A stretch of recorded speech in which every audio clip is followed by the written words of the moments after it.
Thanks very much for joining us today, everybody. Again, in Regina, in the radio room, we have Premier Scott Moe and Minister of Trade and Export Development, Jeremy Harrison.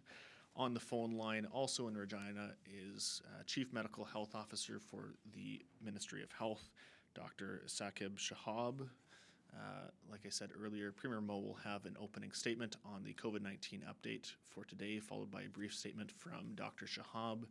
Premier Moe will then make an announcement regarding the Saskatchewan Small Business Emergency Payment. Premier Moe. Well, thank you very much, and good afternoon, everyone. Thank you for joining us here today, and I'm pleased to be joined by our Minister of Trade and Export Development, the Honourable Jeremy Harrison, to make a significant announcement for Saskatchewan's small businesses. First, I can report today's COVID-19 case numbers, followed by some comments from Dr. Shahab, who is joining us on the phone line. Today, Saskatchewan has confirmed 7 new cases for a total of 278 cases. We have 12 new recoveries, bringing our total number of recovered cases to 115 across Saskatchewan, or about 41% of our total cases have now been recovered.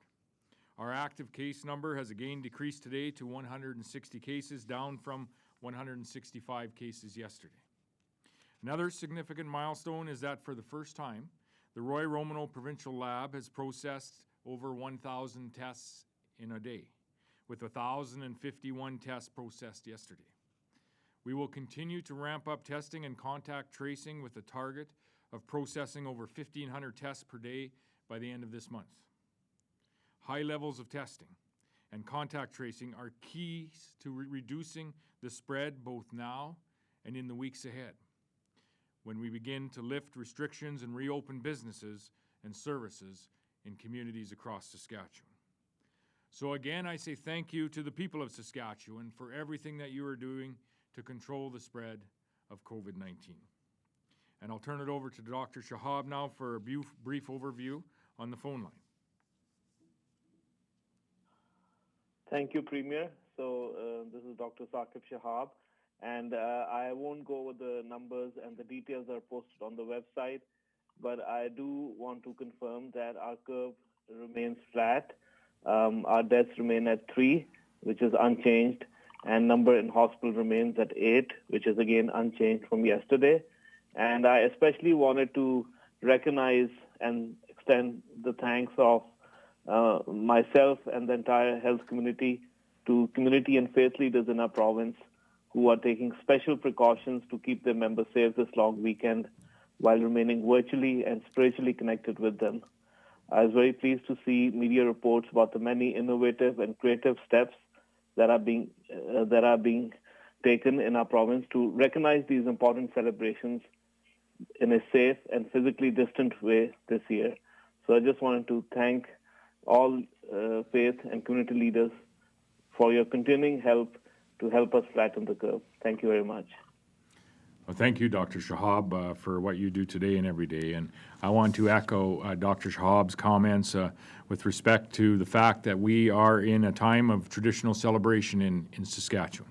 It's Easter, it's Passover, it's Ramadan, and we have seen our faith communities embrace the physical distancing measures that we have collectively asked them to do.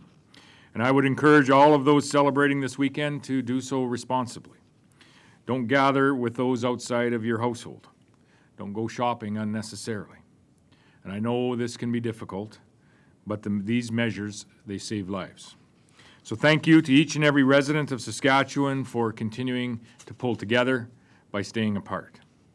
This afternoon, I'm pleased to announce a significant support program for small business in our province, the Saskatchewan Small Business Emergency Payment. And our government is keenly aware that many small businesses in Saskatchewan have been ordered to either fully or partially close their doors to protect the public and the public health and to reduce the spread of COVID-19 in our province. We saw this reflected in today's labor force numbers reported by Statistics Canada. In March, Saskatchewan lost roughly 21,000 jobs compared to the month previous. Our unemployment rate rose to 7.3%. Those were the March numbers compiled in the early days of the COVID-related restrictions and closures that we are experiencing in this province. And I expect that we will see even more significant job losses when we get into April. These numbers represent real people who were working for Saskatchewan businesses and who are now unemployed. And they highlight the importance of Saskatchewan's small business receiving support from their government. Small and medium-sized enterprises in Saskatchewan have been critical drivers of our economy and job creation over Saskatchewan's last decade of growth, most certainly. And they will continue to create jobs, and they will continue to drive growth in the years ahead once we are through this pandemic. With nearly 150,000 small businesses in Saskatchewan, we have the highest concentration of small businesses in the nation of Canada.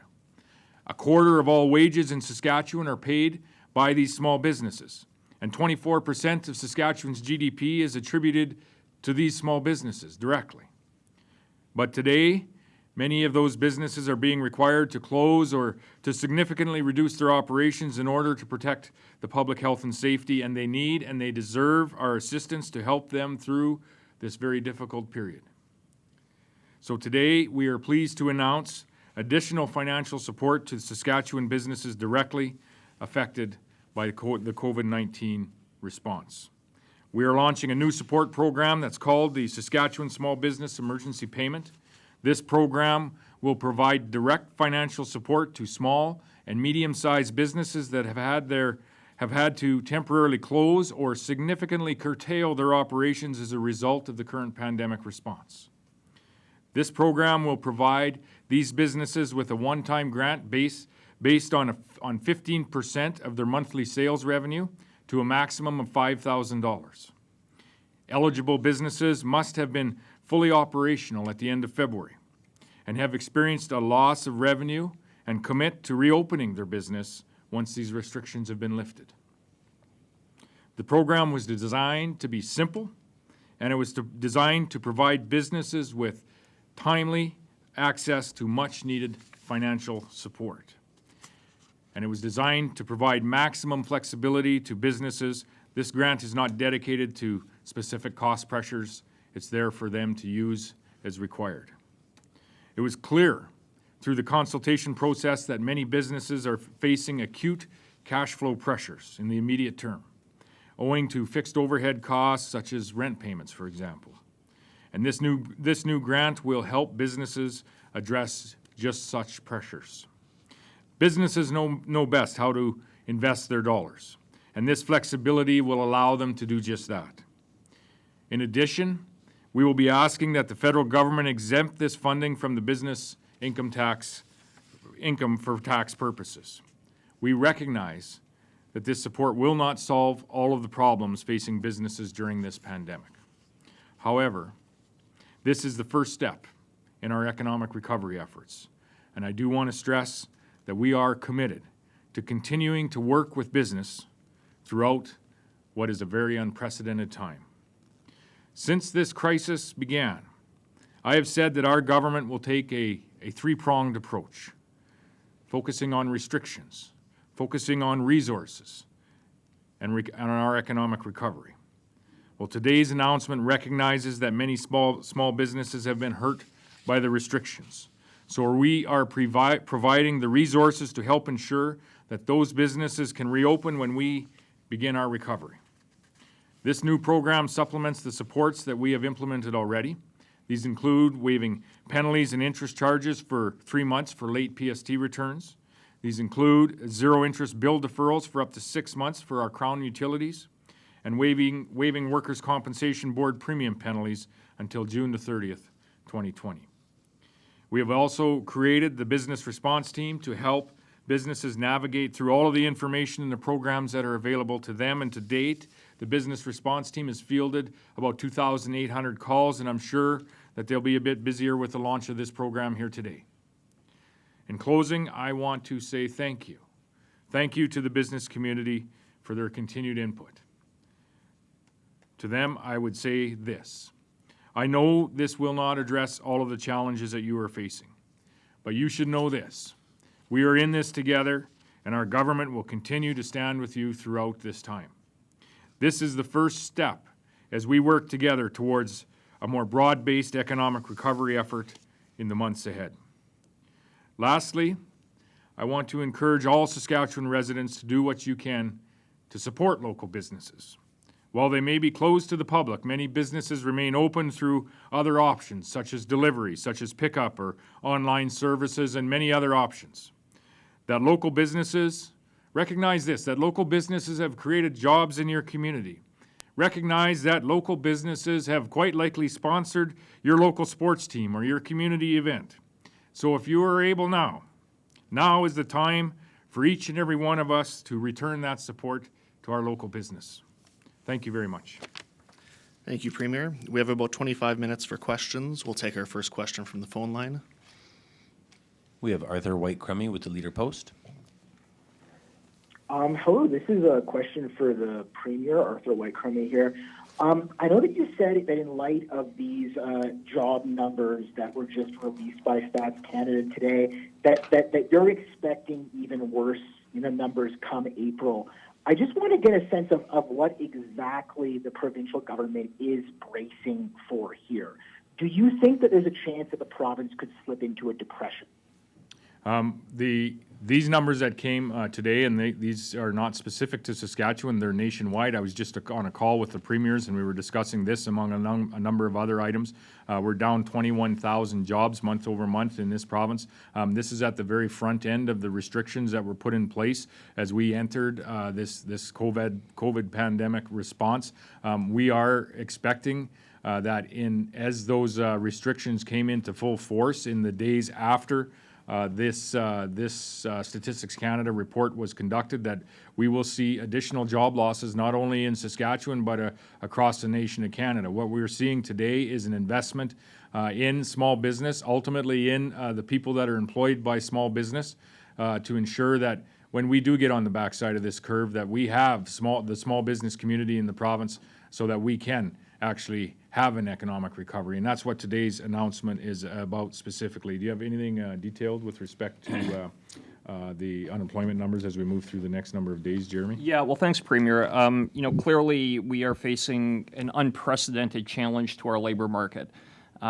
We saw that reflected in the numbers from Stats Canada today. We're going to continue to see that reflected in jobs reports to come. But what I would stress, and what part of today's announcement is about with regard to supporting our business operations to be viable when we come through this on the other end, is that our jurisdiction is likely one of the best positioned in the entire world in terms of the recovery. We have what the world needs, whether that be food, whether that be fertilizer, whether that be energy. We have what the world is going to need to recover and rebuild, and we're going to be prepared as a government under the Premier's leadership to be there when we get on the backside of this pandemic. Do you have a follow-up, Arthur? I do. This is again for the Premier. I'm just wondering what role this labor market data plays in the way that you assess the gradual return to normal in the province and the kind of relaxation of some of the limitations that you've put to control the spread of the disease. Does this kind of data play any role in those decisions, or is it made purely on the basis of public health concerns? Well, the public health concern is driving our pandemic response right now. I think that is paramount, is that we have brought in a significant number of restrictions, and I would say that they are working. We are flattening the curve here in Saskatchewan, and that is due to not only the restrictions being in place, but it is due to people, the good people of Saskatchewan, adhering to those restrictions in community after community, and for that I am forever thankful, as I know so many others are. But this is having an impact on our economy, and we are going to have to plan for how we, phase out of these restrictions at some point in time, and I do not have a date for that yet. However, we are starting to plan as to what exactly that would look like. And then two, how are we going to support the economic drivers of that recovery, and how are we going to support the re-engagement of people back into the workforce in those industries? Listen, the industries that create wealth in this province are our export-based industries: agriculture, mining, energy, manufacturing. The tech sector increasingly is becoming a big industry in communities here in Saskatchewan. Infrastructure can be part of the plan in how we recover from what is really an unprecedented health pandemic, an unprecedented preparation to provide health delivery services in light of this pandemic, and what will be an unprecedented impact in our economy, and is going to require an unprecedented response by government and the business community to ensure that we can get back to the robust economy that we know we have had and will continue to have here in Saskatchewan. We'll take our next question from the room. Steph? Yeah, Mr. Premier, I know you just recently spoke to your colleagues or counterparts in other provinces, and there's some reports the federal government is looking at the Emergency Measures Act. Have you had any indication from the federal government that Ottawa, the Prime Minister, is indeed looking at enacting the Emergency Measures Act? And have you received any kind of consultation letter asking for your thoughts on this? There is a letter that is being circulated. I won't comment as to the content of the letter. And we have had discussions with the federal government with respect to the use of the Emergency Act federally. In saying that, Saskatchewan would remain steadfast, has been to this point in time, not specifically against the use of the Act, but we do not see the reason for the use of the Federal Emergency Act at this point in time. We have provincial acts in place here in Saskatchewan and in many provinces, and virtually all provinces and territories, and we don't see that the Federal Emergency Act would do anything that the provinces aren't already doing and collaborating closely on. I just got off a call with the premiers with respect to how we are continuing to align our response from coast to coast to coast in this nation, and how we are continuing to work together to ensure that we are addressing the challenges that we collectively face, but also have the flexibility with the provincial acts to address the challenges specifically within our specific jurisdiction. So we'll be consulting, I'm sure, with the the Prime Minister, possibly even today on this topic, but Saskatchewan at this point does not see the need for passing the Federal Emergencies Act. Follow-up? Yeah, but this letter, is it from the federal government? When did you kind of receive it? I don't know what recently. We received it just recently, and I'm sure we'll be discussing it with the federal government. But the broader issue and the broader challenge here is how best do we respond to this healthcare challenge and ultimately to the economic recovery that needs to occur after. And we feel the provinces are working very collaboratively in doing that. We have weekly Council of Federation calls, as well as by having the provincial acts in place. There is nothing more that to date the federal government has indicated the Federal Emergency Act would improve on our situation, if you will, with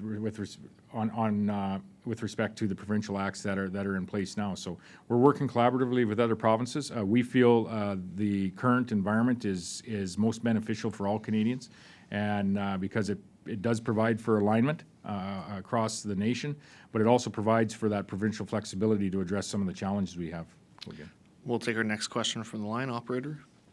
We have Creedon Martel with CBC.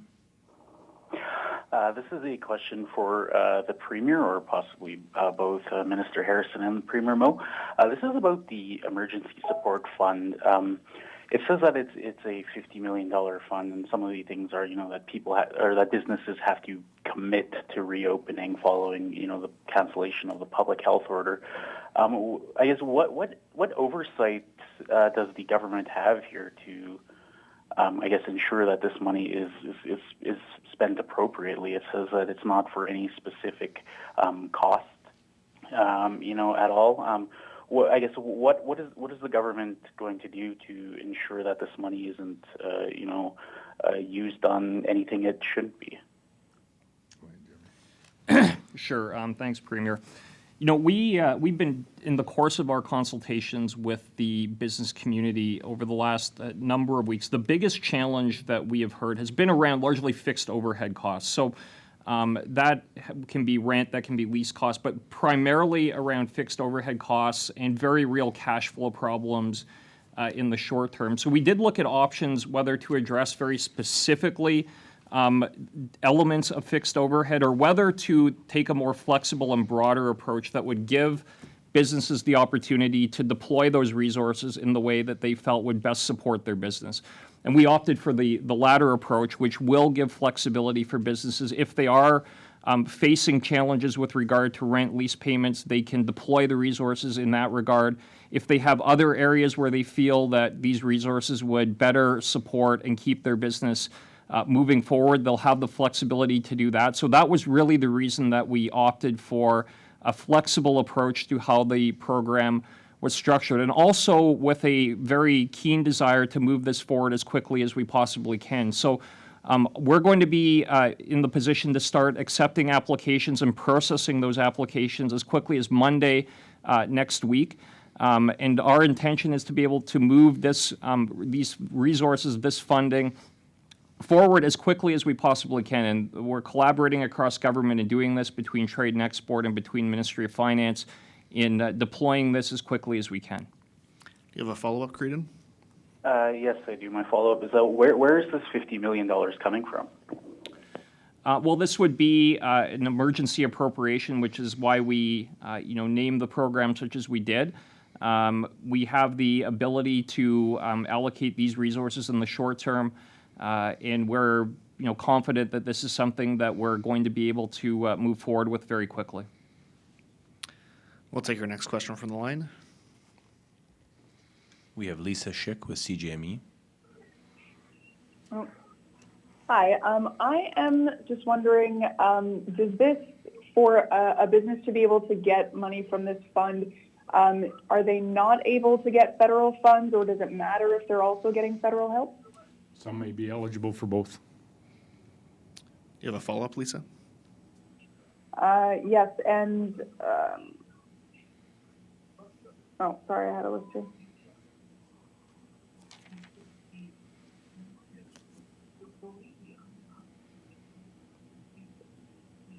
I would just say the overarching goal of this program is to get some funds in the hands of small business across this province as quickly as possible. We know and understand the challenges that they're being faced with, those that have had to close their doors completely, those that have had their revenues curtailed greatly. The focus of this program is to get some funding out the door, get it into the hands of small business, have it with no strings attached, so that they can, they know best what to do with those valuable resources, and we want to get it to them as quickly as possible. That's the goal and the focus of this program. And if I could, Premier, I mean, part of the challenge we've been hearing from business owners has been,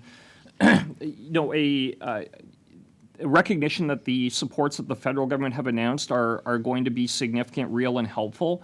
But there are challenges in terms of timely access to those programs. So the wage subsidy program is going to be a more timely, or take more time to access. The loan program that had been announced by the national government as well is going to take a longer period of time to access for a lot of businesses. So what we stepped in with was a program that will supplement those two programs to bring forward funding as quickly as we can, as the Premier well said, that businesses can deploy in the way that they feel will best keep their business moving forward. We'll take our next question from the line. We have Roberta Bell with Global. Hi, I just had a question in regards to field hospitals for Dr. Shahab, just in following up a clarification on whether non-COVID patients are still allowed to go to COVID hospitals and or vice versa when they're initially getting care. Is there a clarification on who's allowed to actually go where? So these questions can be answered in more detail at a future briefing by the SHA, but as Scott Livingston described yesterday, that this is a graded approach, stepwise approach. At the moment, all hospitals are working with enhanced capacity due to reduction in elective procedures. If and when we see increased hospitalizations, then a stepwise graded approach will be made, by which some hospitals will not look only after COVID patients, but will be prioritized to look after COVID patients in a certain region, while other hospitals will prioritize non-COVID. So this allows staff and patient cohorting to reduce nosocomial transmission. And of course, at the moment, the expectation is that this will be sufficient to meet demand. But of course, if things continue significantly and there's significantly increased demand for hospital beds, which would be a worst-case scenario, then of course field hospitals will be deployed, which again could be used to provide care for non-COVID patients who require some level of hospital care in a different setting, or for COVID patients who require a lower level of care than an ICU. So this is just my high-level response, but a more detailed response can be given at a future media availability. Thank you. Do you have a follow-up, Roberta? Sorry, just to clarify then the difference between the mix and COVID-designated hospitals, even though COVID patients are allowed to go to both, is how they prioritize patients. Is that right? Well, at the moment, you should always call ahead before going to any health facility, either in primary care or ER, to see if your care can be provided virtually, as it is being done through primary care for many COVID or non-COVID illnesses. But where urgent or emergent care is required, either you should call ahead before going to an ER, or EMS and others are alerted that you may have COVID, and then appropriate precautions are taken. And then at this point, we only have 8 people in hospital. But if admissions increase significantly, then of course it is more efficient initially within a single facility to cohort patients and staff between COVID parts of the hospital and non-COVID. It is just to prevent cross-contamination and nosocomial transmission. And then in a stepwise graded approach, a further cohorting is required of staff and patients. Then some hospitals will be prioritized to look primarily after COVID patients, and some will be prioritized to look after non-COVID patients. But that will be seamless in terms of where care is provided. Individual patients don't have to worry about where they need to go. Thank you. And we'll take our last question from the line, operator. We have Mark Smith with CTV. Hi, Mr. Premier. I have a question about, I've heard some from people in rural Saskatchewan that are concerned about emergency services being suspended at their hospitals as part of the COVID planning. Do you feel that rural Saskatchewan is prepared to deal with any potential surges? Yes, I do. Rural Saskatchewan has been and will continue to be well served throughout this pandemic, both from an emergency services perspective as well as from a COVID response perspective. That is the plan that the Saskatchewan Health Authority went through here the other day. And there will be a ramping up into that plan on a as-needed basis. However, there will be some base temporary transition that will need to occur to ensure that we are ready should things with respect to the pandemic response become large from a health delivery perspective. So we are using the resources that we have from corner to corner in this province, understanding that there may be regional outbreaks in certain areas, and we need to be ready for that. And we're going to use all of the healthcare resources that we have to not only deliver our response to the COVID-19 pandemic, but to ensure that we are continuing to provide the emergency services and the emergent services that people have had and continue to expect in their community. Do you have a follow-up, Mark? No, that's good. Thank you. Great. And we'll take our last question from the room. Steph? Yeah, Mr. Premier, what is your message to the Prime Minister or the Deputy Prime Minister going to be as there's this consultation and consideration of the Emergency Measures Act? Well, my message would be at this point in time, Saskatchewan is not supportive for the reasons that we do not see the need to enact the federal act. There are a number of things, however, where the federal government could be supportive of the Canadian pandemic response, if you will, without using the Act. And some of them some of those opportunities the federal government has stepped into. But for example, they could be supportive of the provincial collaboration that is occurring across this nation, the provincial and territorial collaboration that is occurring, and they are being supportive of that in the way of working with provinces and territories on procurement of personal protection equipment, working with us on the distribution of that equipment as we're working on a formula to ensure that provinces are well served, as well as personal protective equipment is getting to where it is required at the right time. They can continue to be supportive of Canadians, and they have been in the enacting of the CERB benefit, for example. But they have been as well supportive, I think, in many ways of industries with the wage subsidy that has come into place. We've dovetailed in on that here today with the Saskatchewan Emergency Small Business Grant. But I would say that there are other steps the federal government could take in being supportive of industries, industries that employ people in communities across this province, industries like the energy industry. And I have called for before, and I'll call for again, the fact that the energy industry does require a commitment and a support from the federal government, similar to what the auto industry has received about a decade ago, as the challenges that the energy industry is facing now are similar in size and scope.